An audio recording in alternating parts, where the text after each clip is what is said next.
A paz do Senhor, meus irmãos. Glória a Deus. Mais uma vez chegando aí na sua casa, levando a palavra de Deus para o seu coração. Estamos vivendo um momento em que precisamos muito dessa palavra, não é? Precisamos muito da palavra de Deus. Precisamos estar ministrando e também sendo ministrados, né? Através da palavra. Então, esse é o desejo do meu coração, que você, agora, nesse período que vamos estar juntos, estejam sendo ministrados na palavra de Deus, mas que você não se contente só com as ministrações recebidas dos pastores, porém que você busque também a Deus na sua casa, busque a presença do Senhor, através do estudo da palavra, da meditação diária na palavra de Deus. Precisamos muito disso nesse momento, né, irmãos? Momento de tantas aflições que estamos vivenciando e momentos também de distanciamento da igreja. Isso aí é uma fonte muito grande de preocupação da nossa parte, da liderança, nossos membros, nossas ovelhas, estarem distantes da igreja nesse aspecto físico, mas a gente pode tentar suprir um pouquinho disso através das ministrações online, das lives que vamos fazendo ao longo da semana. Então, hoje à noite é um momento especial para que a gente ministre um pouco sobre a palavra, a gente reflita um pouco sobre a palavra de Deus. Eu tenho trazido para os irmãos, quarta-feira passada trouxe um estudo lá no capítulo 5 de Hebreus, e hoje vamos continuar na carta aos Hebreus, né? Creio que ao longo de todo esse mês, nas ministrações das quartas-feiras, vamos estar estudando alguns aspectos da carta aos Hebreus, que eu entendo que é uma das cartas mais importantes. Como falei da vez passada, um pouco mais difícil de entender, porque envolve algumas tradições, algumas questões do Antigo Testamento, porque afinal de contas essa carta é aos Hebreus, né? Então, há alguns pontos de dificuldade, mas a gente vai superando através da meditação e do estudo da Palavra de Deus. O texto que eu quero compartilhar com vocês hoje está lá no capítulo 10, a partir do verso 19. Hebreus capítulo 10, a partir do verso 19. E a palavra de Deus, ela diz assim: Sendo assim, irmãos, temos plena confiança para entrar no Santo dos Santos, mediante o sangue de Jesus, por um novo e vivo caminho que ele nos descortinou, por intermédio do véu, isto é, do seu próprio corpo, e tendo um magnífico sacerdote sobre a casa de Deus. Portanto, acheguemo-nos a Deus com um coração sincero e com absoluta certeza de fé, tendo os corações aspergidos para nos purificar de uma consciência culpada, e os nossos corpos lavados com água pura. Sem duvidar, mantenhamos inabaláveis a confissão da nossa esperança, porquanto quem fez a promessa é fiel. E consideremos uns aos outros, para nos encorajarmos às manifestações de amor fraternal e às boas obras. Não abandonemos a tradição de nos reunirmos como igreja, segundo o procedimento de alguns. Pelo contrário, motivemo-nos uns aos outros, tanto mais quanto vedes que o dia está se aproximando. Amém? Vamos orar? Senhor Deus, obrigado por mais esta oportunidade de estarmos levando a palavra de Deus a cada lar. Obrigado por aquele e aquela que agora nos acompanha, nos assiste, junto conosco, vai meditar na Tua palavra. Dá-nos a direção do Espírito e que essa palavra seja a palavra transformadora, a palavra que venha trazer encorajamento, consolo e, acima de tudo, o desejo de cada vez mais nos aproximarmos da Tua presença. Eu coloco diante de Ti cada pessoa, cada lar que agora está compartilhando a palavra, pedindo que o Senhor esteja abençoando a cada um, em nome de Jesus. Amém. Então, como eu falei, a questão da carta aos Hebreus é que ela trata de algumas questões do Antigo Testamento, né, da tradição judaica. Eu quero logo, de início, esclarecer algo muito importante. O texto faz menção a um lugar chamado Santo dos Santos. Que lugar é esse? Era o lugar mais reservado dentro do tabernáculo. e posteriormente também dentro da construção do Templo de Jerusalém. Em alguns lugares vamos encontrar esse lugar identificado também como lugar santíssimo. Esse lugar, o Santo dos Santos, ou lugar santíssimo, estava diretamente ligado à questão da presença de Deus. Por quê? Porque a Arca da Aliança era guardada dentro do Santo dos Santos, dentro dessa sala, digamos assim, desse ato, desse local físico, né? Dentro do tabernáculo e posteriormente do Templo de Jerusalém. O interessante é que esse lugar era restrito, não era todo mundo que podia entrar no Santo dos Santos, o lugar onde simbolizava a presença de Deus.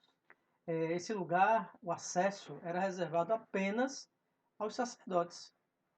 Só os sacerdotes podiam entrar no Santo dos Santos, não é?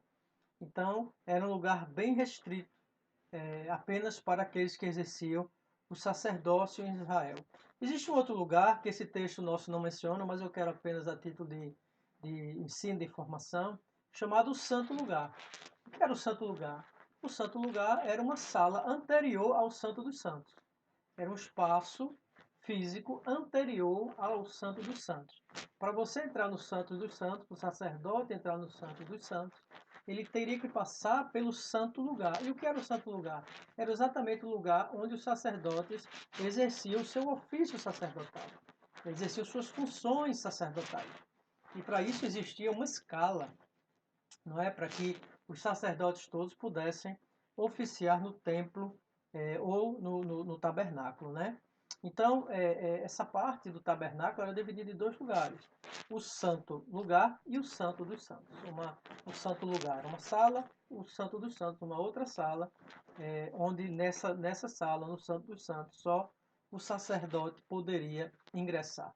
Bom, dada essa pequena explicação para que você entenda um pouco mais, a gente vê aqui nesse texto que, de uma forma geral na palavra de Deus, que o Santo dos Santos era um acesso restrito, como falei, só para os sacerdotes, porque simbolizava a presença de Deus. Então nem todo mundo poderia sozinho chegar na presença de Deus. Precisava da intercessão de um sacerdote. Obviamente que hoje isto não é mais necessário. Por que isso não é mais necessário? Porque com a morte de Cristo, diz a palavra que o véu foi rasgado e todos a partir daí teriam acesso a Cristo. Por que o véu? Porque o santo lugar dos santos era separado por um véu de um tecido muito grosso, algo muito especial. Então, a partir da morte de Jesus, não precisou mais desse véu de separação, simbolizando que todos nós, independentemente do sacerdote, podemos chegar à presença de Deus. Então, traduzindo, você não precisa de mim para chegar na presença de Deus. Você não precisa necessariamente dos pastores para chegar à presença de Deus. Você não precisa de um intermediário para chegar à presença de Deus. Você chega à presença de Deus livremente, através do seu coração e do seu desejo de chegar na presença de Deus. Por isso que quando Jesus morre, Marcos 15:38 diz que o véu foi rasgado de alto a baixo. Então ali, aquele símbolo de separação deixou de existir. E esse fato histórico simboliza, porque não foi uma fantasia, foi um fato histórico, simboliza que a partir dali todos poderiam chegar à presença de Deus sem intermediários. Não é? Perceba que a nossa oração ao Pai é em nome do Filho. Então o Filho se transformou no único intermediário entre nós e Deus. Mas eu não preciso de ninguém para chegar ao Filho, não é? Eu não preciso de ninguém para chegar ao Pai, eu vou diretamente, mas o Senhor Jesus foi colocado como nosso intercessor. Então, a partir daí, o relacionamento do crente deve estar baseado apenas e totalmente em Cristo. O foco é Jesus, não é? E esse desejo de chegar ao Senhor pressupõe a pureza e a sinceridade do coração. Ninguém consegue chegar ao Pai através do Filho sem que esteja com seu coração puro e sincero diante dele, né? Por isso o autor aos Hebreus mostrou que somente com um coração sincero e certeza de fé, podemos nos achegar a Deus. Apenas com o coração sincero e a certeza de fé podemos nos chegar a Deus. Possuímos um coração sincero quando estamos dispostos a buscar mudanças constantes em nossa vida. Presta atenção. Coração sincero é aquele que chega a Deus. É aquele que encontra resposta em Deus, é aquele que encontra consolo em Deus, não é? Porque um coração de fé pressupõe, um coração sincero pressupõe a fé, né? A fé genuína em Cristo Jesus. Em busca de um coração sincero é o tema da nossa mensagem, ou do nosso estudo, se você preferir. Em busca de um coração sincero. Por quê? Porque nós precisamos buscar em Deus, né? As coisas, precisamos nos aperfeiçoar em Deus. Precisamos ter o desejo de chegar na presença de Deus. Então, em busca de um coração sincero, eu preciso ter algumas atitudes. E a primeira atitude que eu tenho, que eu devo ter, é buscar um novo e vivo caminho. Eu preciso buscar um novo e vivo caminho. Queridos, muitas coisas na nossa vida cristã, elas vão chegar a partir de uma busca, a partir de um desejo, né? A partir de uma posição firme e inabalável para conseguirmos atingir aquele objetivo. Se eu quero um relacionamento com Jesus, eu preciso buscar esse novo e vivo caminho. Justamente por quê? Porque o antigo caminho já não funcionava mais. Veja o que diz o verso 19 ao 21 do nosso texto base. Sendo assim, irmãos, temos plena confiança para entrar no Santo dos Santos, aquele lugar que era só reservado ao sacerdote, mediante o sangue de Jesus, é o nosso passaporte, por um novo e vivo caminho que ele nos descortinou, né? Ele tirou aquela cortina de separação por intermédio do véu, isto é, do seu próprio corpo, e tendo um magnífico sacerdote sobre a casa de Deus. Eu quero pontuar algumas coisas aqui. Primeiro, veja, sendo assim, irmãos, o autor, ele deixa bem claro que estava se dirigindo a pessoas de um círculo restrito. Ele estava se dirigindo a pessoas que criam em Jesus Cristo, que buscavam a presença do Senhor, não é? Mas talvez muitas dessas pessoas ainda vivessem na antiga aliança. Talvez muitas dessas pessoas ainda estivessem presas àquelas tradições judaicas, não tivessem entendido que agora não precisava mais do sacerdote, que o véu havia sido rasgado, que o Santo dos Santos, o que era o lugar da habitação de Deus, estava acessível a ele agora através de Cristo. Não mais um espaço físico dentro de um tabernáculo, de um templo, mas através da vida espiritual, né? Hebreus 3:1 diz: sendo assim, santos irmãos, participantes da convocação celestial, considerai com toda atenção o apóstolo e sumo sacerdote que declaramos publicamente, Jesus. Então veja que esse novo e vivo caminho ele é reservado para aqueles que creem em Jesus, que têm a comunhão com o Senhor, não é? E que têm sido transformados, e têm tido o seu coração transformado pela presença de Deus. Então essas pessoas, elas possuem um acesso permanente ao Senhor. Friso mais uma vez, não era mais necessário agora qualquer tipo de intercessão, qualquer tipo de intercessor, não é? Alguém que levasse as demandas até a presença de Deus, como fazia o sacerdote, inclusive em relação ao perdão dos pecados, inclusive em relação à nossa vida com Deus. Por quê? Porque agora o sumo sacerdote tornou isso possível. Jesus, ele tornou isso possível. Não havia mais o porquê que os crentes hebreus permanecerem na antiga aliança, aqueles rituais, não é, previstos na lei de Israel. A ordem da salvação do Antigo Testamento era baseada em leis e princípios ritualísticos que tinham por objetivo o quê? Trazer restrições ao ser humano, não é? Manter o ser humano dentro de um padrão de moralidade, um padrão correto de conduta. O Novo Testamento, ele claro que valoriza esse padrão de conduta, né? Aquilo que nós chamamos a inteira santificação, mas não através de processos ritualísticos, não através de observância de alguns rituais de purificação ou coisa do tipo. Não. Dentro do Novo Testamento agora, a restrição é imposta por nós mesmos, não é? Através de uma consciência santificada pelo Senhor, através de um desejo de ter um coração sincero diante de Deus. Não havia mais necessidade daqueles rituais, não é? Que os hebreus praticavam para terem o perdão de seus pecados e também para se aproximarem de Deus. O novo e vivo caminho veio suspender todos aquele ordenamento, aquelas prescrições de salvação no modelo do Antigo Testamento. E veio trazer para nós, de uma vez por todas, a restauração eterna, não é? Porque houve uma substituição. Agora nós temos diretamente a regência de Jesus Cristo sobre a nossa vida, com o convencimento do Espírito Santo. Então, este novo e vivo caminho está conectado diretamente à pessoa de Jesus. Depois você deu uma lidinha em 2 textos que eu vou lhe passar, não vou ler para a gente ganhar um pouco de tempo, João 14,6 e Atos 9,2. O problema é que muitos de nós, cristãos, crentes, de certa forma, ainda estamos presos a rituais, não é? A processos ritualísticos. Parece que em algumas situações ainda estamos sendo regidos pelo Antigo Testamento, não é?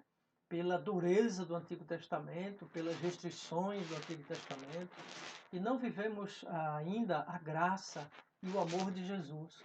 Não é que Jesus se tornou mais liberal, não é, mas a graça que agora prevalece, afinal de contas nós estamos na dispensação da graça, não ocorria no Antigo Testamento. Por isso que o Antigo Testamento era tão duro, não é, nas suas punições, tão rígidas. As pessoas pagavam com a própria vida quando descumpriam preceitos da lei, quando descumpriam aquilo que se supunha ser a vontade de Deus.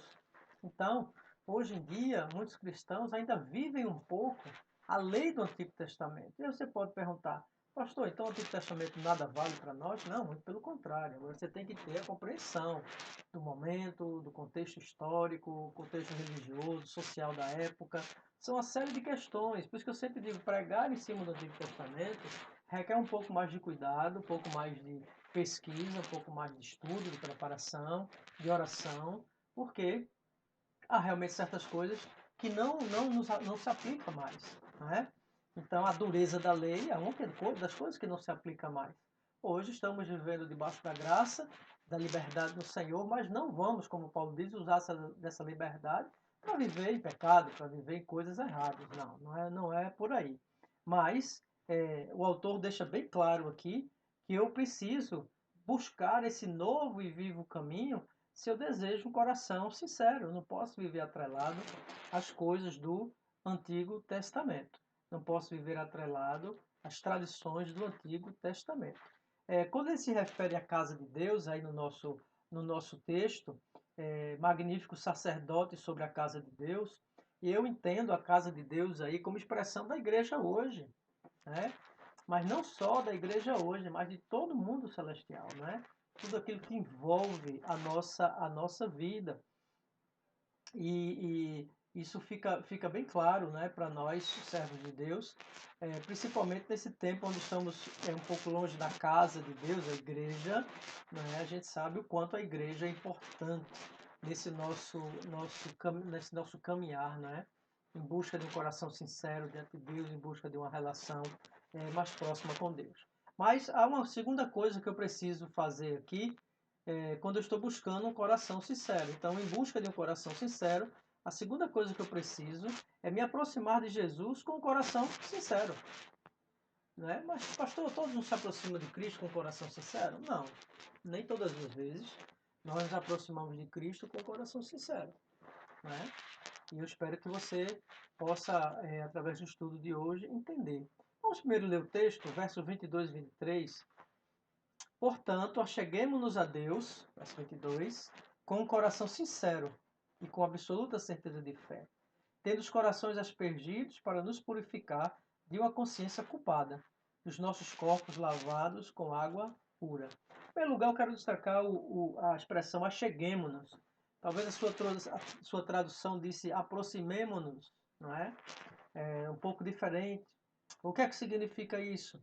Significa que Jesus já preparou tudo para nós. Tudo já foi preparado pelo Senhor.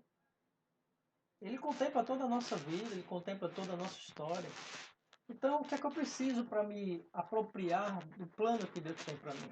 Me aproximar dele. Para que, através dessa aproximação, essa intimidade, eu possa conhecer esse plano, me adequar a este plano, renunciar na minha vida ao que for necessário para que eu me adeque a este plano, mas também o se achegar não é só na questão do plano de Deus, da providência de Deus, é do nosso relacionamento com Ele. Né? O crente ele é convidado, ele é chamado a ter um relacionamento próximo, sincero, real com o Senhor. Não é?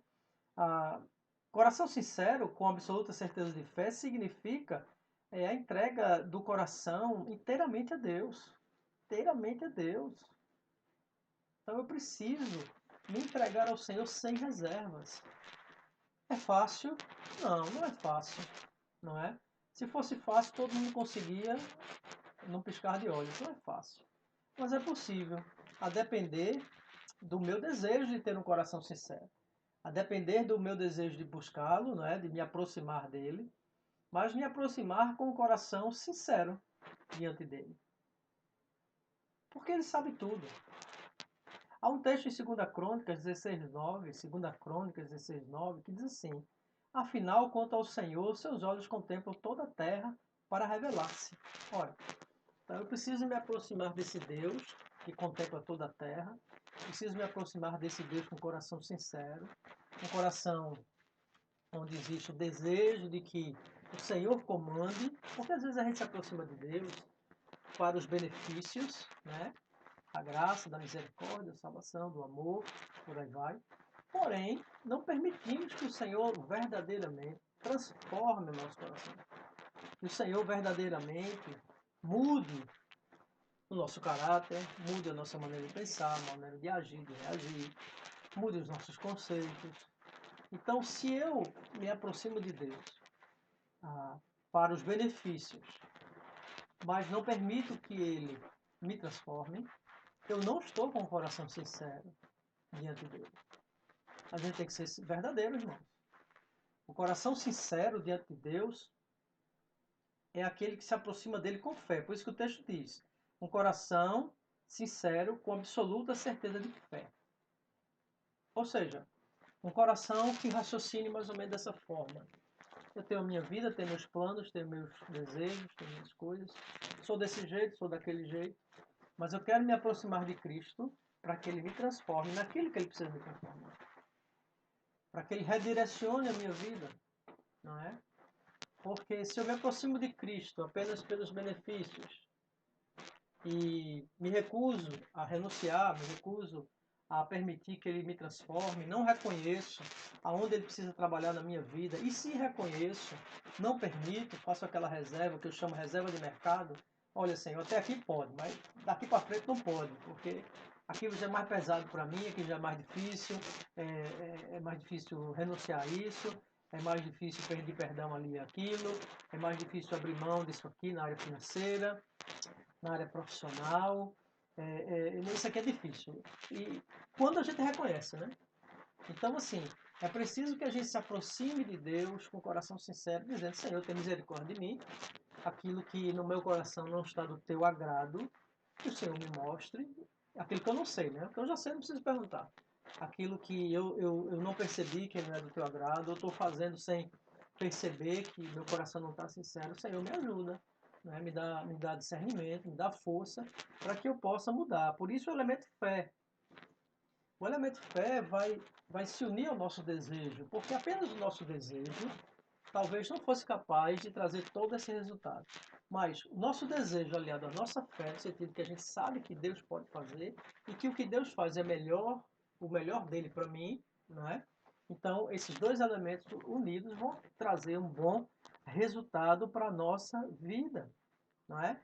O texto fala, esse versículo, um coração aspergido para nos purificar de uma consciência culpada. Aí é um processo de purificação, não é, irmãos?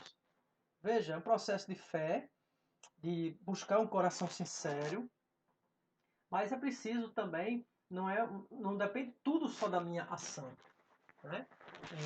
Eu quero deixar isso bem claro, não depende tudo só da minha ação, senão o mérito seria nosso.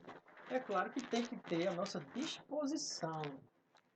Sem disposição, irmão, não vai. Sem um desejo de mudar, não vai. Sem um desejo de permitir que o Santo Espírito nos aperfeiçoe, nos aproxime mais de Deus, através do aperfeiçoamento, não vai. Precisa ter uma ação de Deus. E qual é a ação de Deus? Corações aspergidos para nos purificar da consciência culpada. E os nossos corpos lavados com água pura. Isso aí é uma ação de Deus, a partir do momento em que ele percebe, que ele vê que eu estou querendo. Né? É como se você tivesse um funcionário aí na sua empresa, ou você fosse gerente de uma empresa, um subordinado seu, e você visse uma pessoa, um funcionário muito dedicado. O cara quer trabalhar mesmo, quer aprender, quer fazer o melhor, não é? Quer se dedicar, quer buscar, quer crescer na profissão, enfim, quer fazer o seu melhor. E outro que não tem que estar nem aí para o serviço, né? Tanto faz como tanto fez. Então você vai ter olhos mais para quem? Para aquele que quer. Lógico que você vai chegar para o que não quer dizer, ó, fulano, você tem que melhorar. É isso que Deus faz. Deus olha para nós quando nós não queremos e amorosamente Ele diz, olha, você precisa melhorar. Você precisa de uma outra postura. E aquele que já está no processo de querer, de buscar, de orar, ler a palavra, se consagrar a Deus, rejeitar o pecado na vida. Bom, aí já se iniciou esse processo que o autor fala de purificação de uma consciência culpada. Ou seja, o coração vai sendo purificado e a gente vai experimentando o perdão de Deus e a renovação do Espírito Santo sobre a nossa vida. O interessante é que no Antigo Testamento a questão era exterior. O sacerdote fazia lavagem com água. Tem algumas religiões por aí que a santificação ela depende de rituais exteriores. Se banhar num determinado rio, lavar as mãos, purificação externa. Aqui não, na nova aliança não, essa purificação ela vem de dentro para fora. Repito, através de dois elementos, o meu desejo e a ação de Deus. Né? O meu desejo motivado pela fé e a ação de Deus, motivada pela sua misericórdia, né? Pelo seu amor para com a nossa vida. E ao mesmo tempo vai nos livrando da nossa consciência culpada, da nossa má consciência, que o que é? A convicção que nós temos dos nossos pecados. É a certeza de que nós temos aquele pecado, nós erramos naquilo ali, mas o Senhor é poderoso para transformar aquilo na minha vida. Então, se eu venho falhando diante de Deus, dentro de uma determinada área da minha vida, e eu tenho essa consciência, o Senhor vem e nos purifica dessa má consciência. O Senhor nos purifica, né, de uma consciência culpada e lava o nosso corpo com água pura. Um simbolismo, né? Aqui é um simbolismo, né?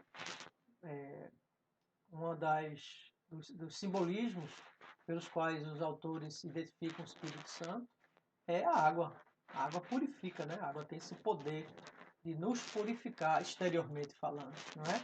Então, assim, isso é uma figura de linguagem que nos remete à ação purificadora do Espírito Santo. Mas no Antigo Testamento, e lembra que o autor está escrevendo aos Hebreus, né, que como falei no início, tinha um apego às coisas do Antigo Testamento, às coisas da lei. No Antigo Testamento, nas tradições, no ofício sacerdotal, existia purificação com água. Inclusive do próprio sacerdote, para que ele pudesse oficiar dentro do Santo dos Santos.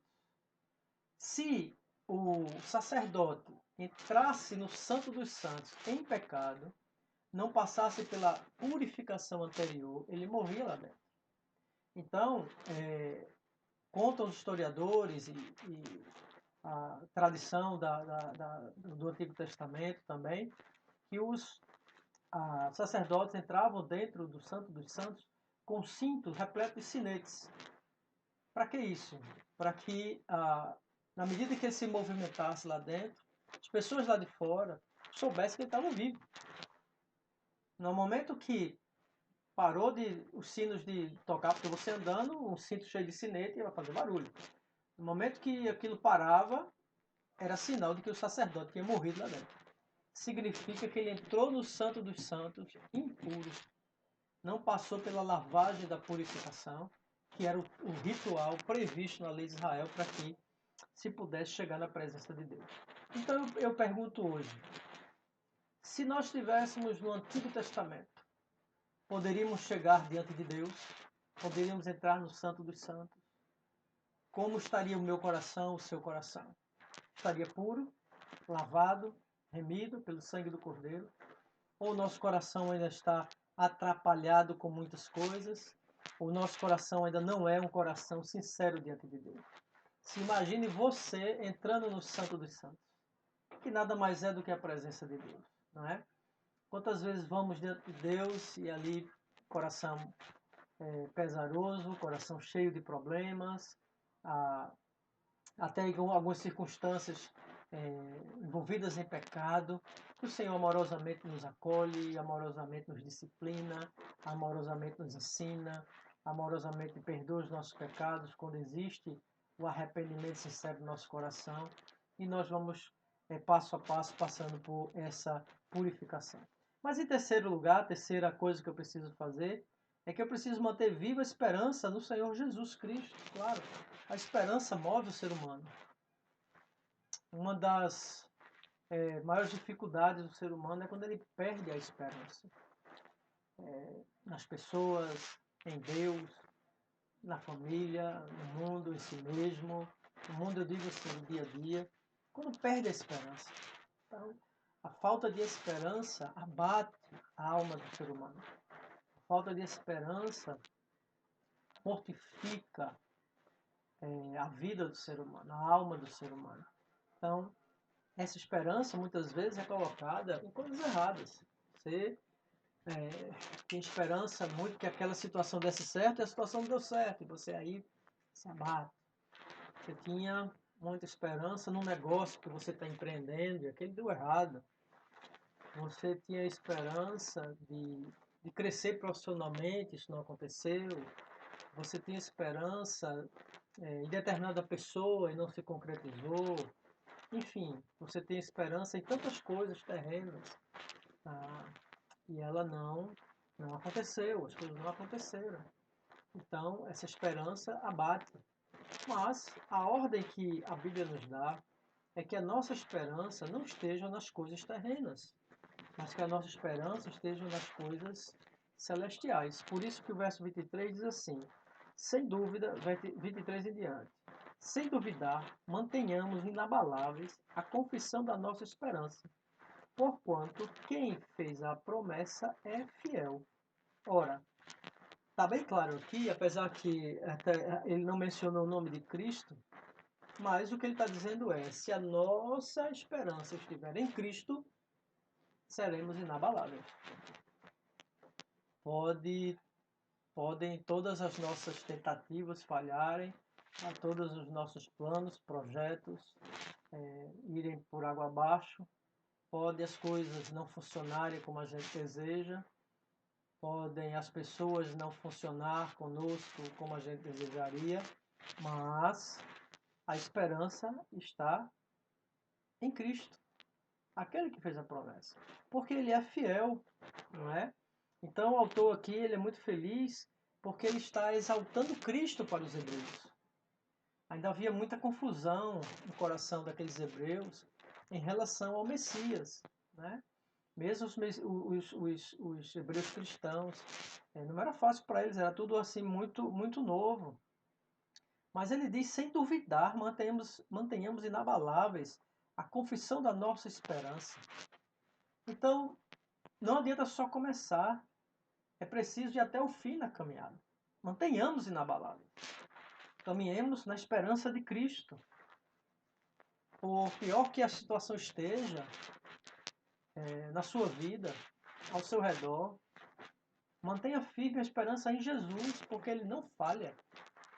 E a gente crê no nosso coração que o Senhor está no controle de absolutamente tudo na nossa vida. Então é preciso que eu tenha esperança de que, humanamente falando, as coisas podem não estar muito boas, como não estão, né? Pelo menos para 90% da população do mundo, creio eu.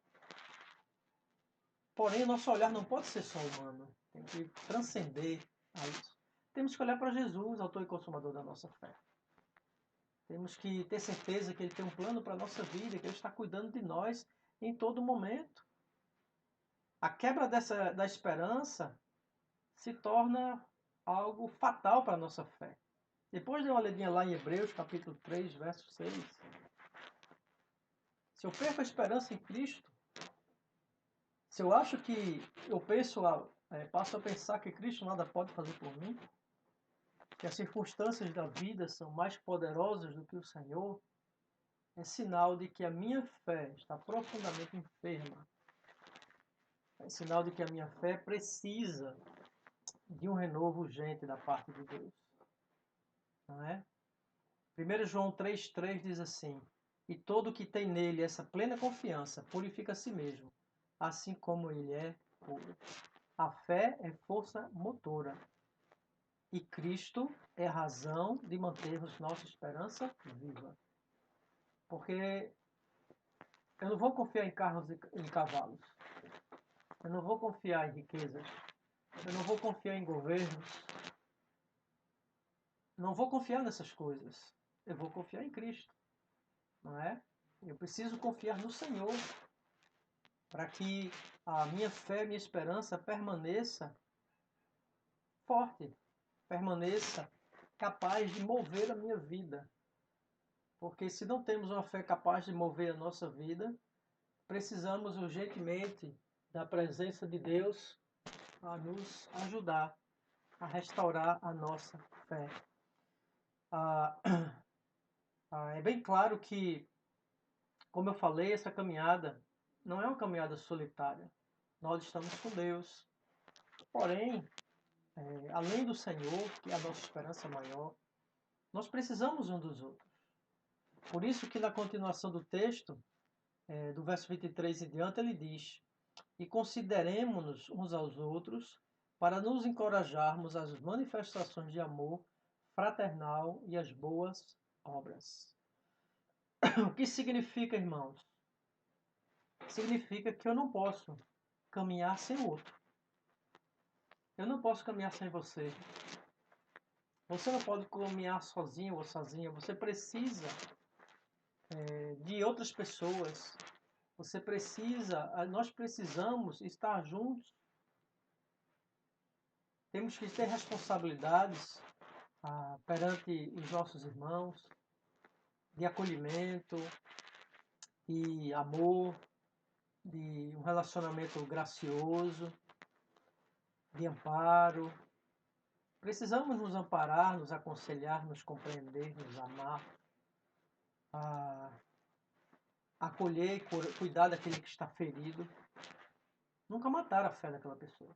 Veja que ele está falando isso dentro de um mesmo contexto aqui, dentro de uma mesma visão de fé, de aconselhamento, de caminhada. Veja que existe aqui da parte do autor uma preocupação legítima com a nossa caminhada de fé.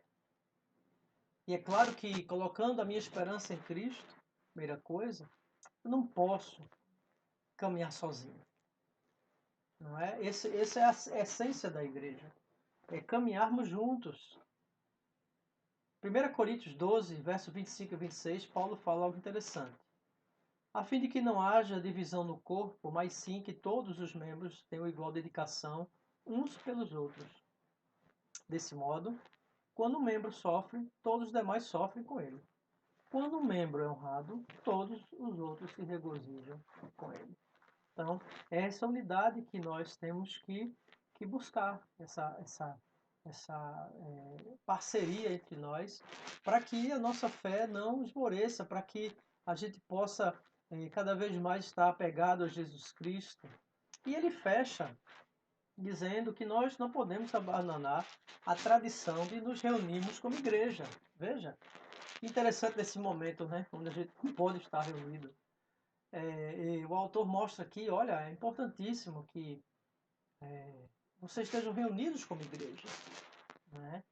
E às vezes é tão triste a gente ver crentes que não valorizam a igreja, o culto, o estar junto, na comunhão dos santos, o estar na casa do Pai, o privilégio. Talvez eles não sintam essa necessidade, então a fé deles, a esperança, está enferma. Não é?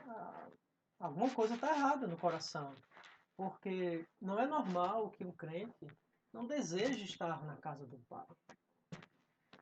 Às vezes, as pessoas dentro das igrejas colocam muito mais o olhar nas outras pessoas do que em Deus. Muitas vezes, nós vamos aos cultos para prestar mais atenção em coisas que não são importantes do que propriamente adorar ao Senhor. E aí, se o nosso coração está assim, nós vamos deixando de ter prazer em estar na casa de Deus. Não que haja alguma falha em Deus ou na igreja, a falha é minha. Eu vou na igreja para avaliar se o pastor pregou bem ou não, se o culto demorou ou não demorou, se o louvor foi bom, foi ruim, foi mais ou menos, se a música estava alta ou baixa, se estava quente ou frio, se o ar-condicionado funcionou ou não funcionou. Tantas coisas, né, que desviam nossa atenção. E aí não tem como o culto ser bom, porque eu estou preocupado com muitas outras coisas, menos com o culto. Com a adoração ao Senhor, com a minha postura diante de Deus, com a minha busca. E aí o culto torna-se desinteressante. Mas se você chega na casa de Deus, e deixa eu lhe dar esse conselho, preocupado só em adorar, desejando apenas buscar a sua presença e oferecer-lhe o teu culto racional do teu coração, você não vai estar preocupado com mais nada. O louvor pode não ser, para quem gosta de valorizar, dar nota, né? O louvor pode ser bom, pode ser ruim, a mensagem pode não ser, o pastor pode não estar tão inspirado naquele dia, o culto demorou mais do que você aguentaria, o que você previu, o ar-condicionado não estava lá muito bom, ou estava frio demais. Você não vai estar nem aí para nada disso. Você vai estar apenas com o desejo de adorar, só. De estar na comunhão dos seus irmãos e adorar o Senhor. Totalmente voltado para a presença de Jesus Cristo. Não estou dizendo que a gente seja razoável, a gente relaxar, o pastor não se preparar, fazer uma boa mensagem da parte de Deus, nem aqueles que vão participar do culto se prepararem, um hino especial, um momento especial, o próprio louvor, o templo não está preparado para você ser um local bacana para a gente adorar o Senhor junto. Não estou dizendo que isso não é importante. Mas isso não é e nunca vai ser o mais importante. Então, se eu quero, se eu desejo no meu coração que Cristo seja a minha esperança, continue sendo, essas coisas se tornam coisas periféricas, se tornam coisas que não são as mais importantes. Eu posso concluir hoje, queridos, dizendo que a busca de um coração sincero diante de Deus não se esgota naquilo que nós falamos agora, hoje não. Vai muito mais além. Um coração sincero diante de Deus requer um empenho perseverante e muito eficaz na nossa caminhada. Por isso, não podemos abandonar o desejo desta busca, né, de ter um coração sincero diante de Deus. Então, em busca de um coração sincero, em primeiro lugar, preciso buscar um novo e vivo caminho. Em segundo lugar, preciso me aproximar de Jesus com um coração sincero. E em terceiro lugar, preciso manter viva a esperança da minha fé. Preciso manter viva a presença de Deus em minha vida, a presença do Senhor em nossa caminhada. Amém, queridos? Eu quero orar por você, lembrando que domingo a gente não sabe ainda como vai ser, em função das maiores restrições, não é? A movimentação, o isolamento, estamos vendo aí, a gente sabe que há uma emenda na Assembleia Legislativa para tentar incluir o deslocamento dos pastores, das pessoas que vão oficiar nos cultos, para que a gente possa se locomover. Não tenho notícia até esse momento se foi aprovado ou não, mas eu acredito que até sexta-feira a gente tem essa definição, né? Podendo realizar, estaremos lá no domingo fazendo a nossa live. Não podendo, vai chegar a mensagem para você do mesmo jeito, tá bom? Nem que seja gravada, mas estaremos mandando para você a mensagem da palavra de Deus, tá bom, querido? Então fique no aguardo para que essas coisas se definam e se resolvam, ok? Vamos orar. Deus, amado e querido, quero colocar a minha vida diante de Ti, mas também a vida do meu irmão, da minha irmã, pedindo que o Senhor esteja nos ajudando, Pai, nesse momento, a ter um coração sincero, um coração que Te busca, um coração, ó Pai, que deseja a Tua presença. Senhor, nos ajuda a entrar por esse novo e vivo caminho, Senhor, que muitas vezes não é tão fácil, mas é necessário, Deus, que nós nos apropriemos de Cristo, que desejemos nos aproximar dele com um coração sincero, tendo nele a nossa única esperança, Senhor. Porque a palavra diz que aquele que prometeu é fiel para cumprir aquilo que prometeu. Então eu coloco a minha vida diante do Senhor, a vida de cada irmão e irmã, cada família que está agora nos assistindo. Ó Deus, se porventura algum deles ainda não te conhecem como Salvador, que o Senhor possa se revelar, Jesus, de uma maneira graciosa e amorosa.